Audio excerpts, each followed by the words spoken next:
Mamdani has expanded the breadth of his transition team as he prepares to take office in January. A mayor-elect who wants to reshape New York City from the ground up.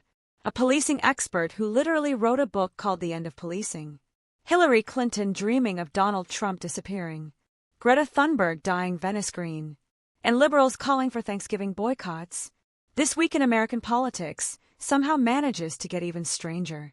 And it's been revealed that Alex Vitale is part of the team leading community safety. Now, he's the author of a book called The End of Policing. And just as the title suggests, the book argues for disbanding or drastically reducing many of the roles that police currently play. It challenges the assumption that more... Zoran Mamdani's latest move is raising eyebrows across the city. He has added Alex Vitale to his transition team, the man who argues that much of modern policing should be dismantled. Vitale isn't subtle. His book The End of Policing is exactly what it sounds like. A challenge to the idea that more police equals more safety. More recently, we also hear the language of invest, divest, or defund police to invest in communities. But it's never just about cutting the police. It's always about also investing in these targeted evidence-based strategies to produce safety without all the collateral consequences that inherent. Vitale's message is simple: invest in communities, not policing. But critics argue this isn't just unrealistic, it's dangerous. He said inherent consequences that come with policing. All I can think about is the consequences that come with a lack of policing, right? That's all that I tend to think about. Look, again, this is the kind of thing where you have to learn the hard way. It's a very fun utopia to visualize a world without police and a city that runs itself, where everything is free and there is no crime and everyone high-fives each other as they walk by and everyone wants prosperity for all. Unfortunately, that's not the world that we live in. We need police. We should respect our police. We should thank God people still want to risk their lives and go into that field to try to keep their communities safe. I think this is... Conservative commentators fired back immediately. Their argument that the collateral consequences Vitale mentions pale in comparison to what happens when police are not there at all. And New York City, with its recent spikes in violent crime, isn't exactly the place to test utopian theories. But it's not just about the idea that's ridiculous, it's also just the lie, because Mamdani is someone who previously spoke very, very negatively about police. He said some disgusting things about the NYPD. And then I think we had that shooting in New York where people were murdered, 4 people, including a police officer. That's when he came out and apologized and said that he's rethought some of his, prior statements on police. And now it seems as though none. Critics also point out Mamdani's own hostile history with the NYPD, a history he seemed to soften only after a tragic shooting last year. But now, bringing in a national figure associated with defund the police suggests his earlier apology may have been more political than sincere. We saw him meeting Donald Trump last week, and he went on to go on a news network to claim that Donald Trump is still a fascist in his view, and he couldn't even bring himself to give Donald Trump credit when it came to securing the border. Look at this. Do you agree with Senator Bernie Sanders that President Trump has done a better job securing the border than former President Biden? I haven't thought much about comparing presidents on the question of securing the border. I think it's important that it's secure, and I also think it's important that we have an immigration system that is humane.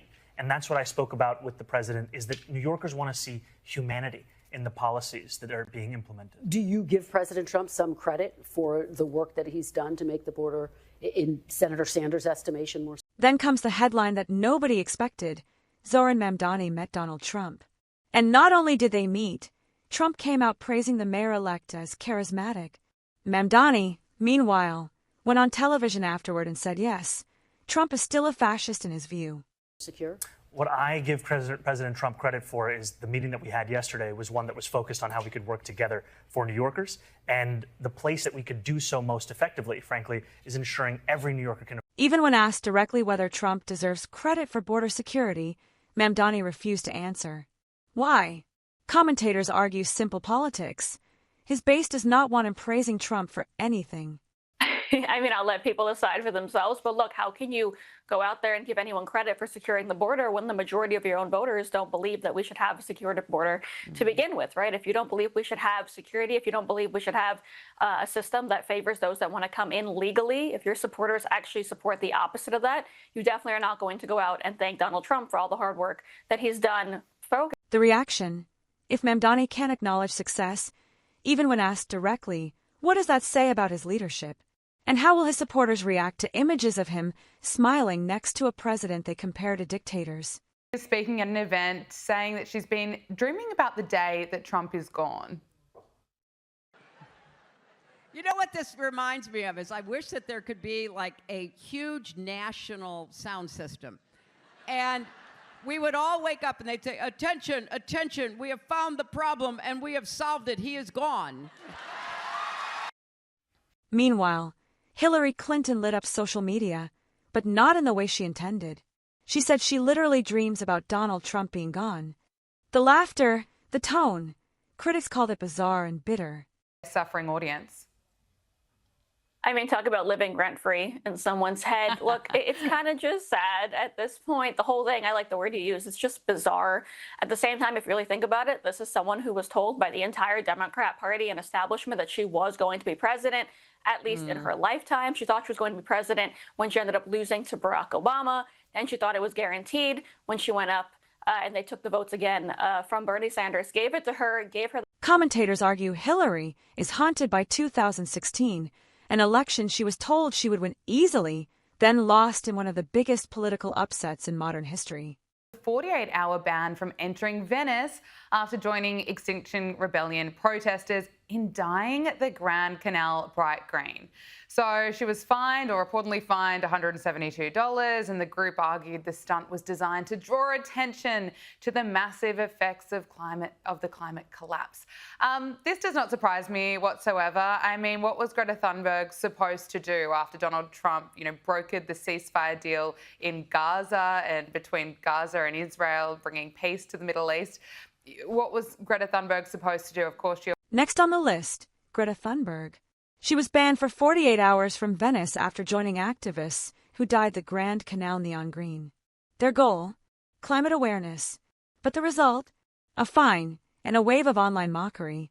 Not dying. She's bored. She doesn't even know what to do. She doesn't know what to lie about anymore. I guess, going around and dyeing bodies of water is the answer to all of her problems. That's another one that could spend her days giving back, right? There's a lot that you can do. It's Thanksgiving week here in America. Most of us are volunteering, thinking about what we're thankful for, giving back to our communities. This is someone else who has a lot of recognition, I'm sure a lot of money, a lot of connections. If there's a world out there you want to save, maybe spend your days feeding the homeless instead of pretending to be kidnapped by the Israelis, dyeing water green and screaming about God knows what.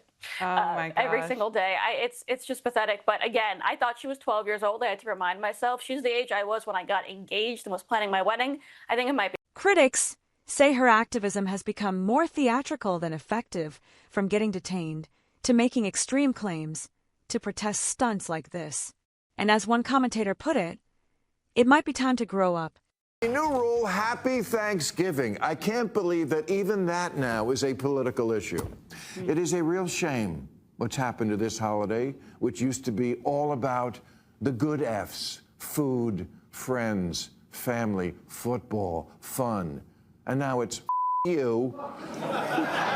You're not even invited because you voted for the wrong person. I'm so tired of liberals ghosting half this country. Conservatives do it too, but not nearly as much. Look, whoever's doing it, it's got to stop, because we're at a point now where politics has broken up more families than letting... And finally, even Thanksgiving isn't safe from political division. Bill Maher delivered a blunt message to liberals. Stop cutting off family members because of who they vote for. Great message from Bill Maher there. The Liberals, will they listen?